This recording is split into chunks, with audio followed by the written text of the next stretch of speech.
আসসালামু আলাইকুম ওয়া রাহমাতুল্লাহি ওয়া বারাকাতুহু।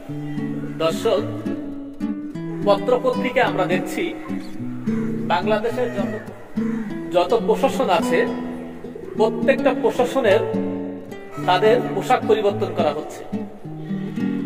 ভিডিওটি টানবেন না, অবশ্যই ভিডিওটি টানবেন না, দেখবেন এবং বুঝবেন কথাটা।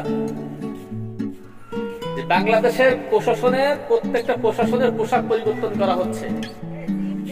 তা আমার একটা কথা হচ্ছে, বাংলাদেশের প্রশাসনের পোশাক পরিবর্তন করে কি দুর্নীতি দূর করা যাবে? অনিয়ম কি দূর করা যাবে? আমার এই পোশাকটা পরিবর্তন করে আমার চরিত্র কি পাল্টানো যাবে? কখনো কিন্তু পাল্টানো যাবে না। তার জন্য আইনের সঠিক ব্যবহার করতে হবে, সঠিক আইন আমাদেরকে তৈরি করতে হবে।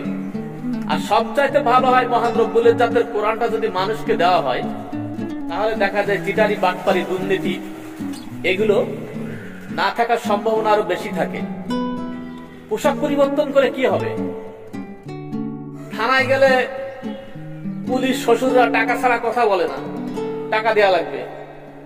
বাদীর কাছ থেকেও টাকা নেবে, বেবাদীর কাছ থেকেও টাকা নেবে। আমি তার জ্বলন্ত প্রমাণ, সব এভিডেন্স আমার কাছে আছে। এমন অবস্থা আমার সোনার দেশে। আজ 53-54টা বছর দেশ স্বাধীন হয়েছে, যেখানে যায় সেখানে এই অবস্থা।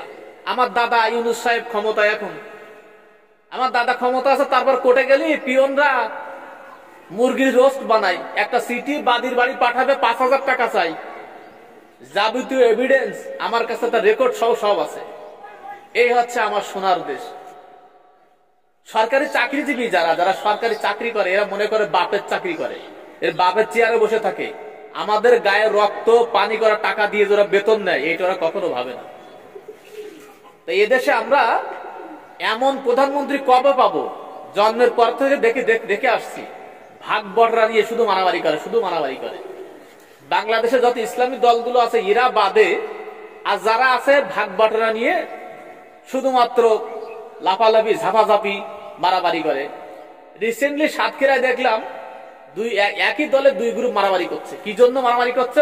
পদবি নিয়ে লুটপাট করতে হবে, এই ধান্দা। এই হচ্ছে আমার সোনার দেশ। জনগণ কোথায় যাবে? আর জনগণের যদি সত্য বুদ্ধি থাকে, সঠিক বুদ্ধি থাকে, তারা ভালো রাস্তায় যাবে।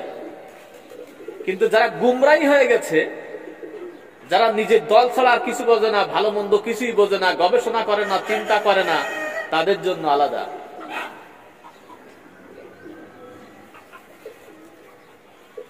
এটা চিন্তা করতে হবে।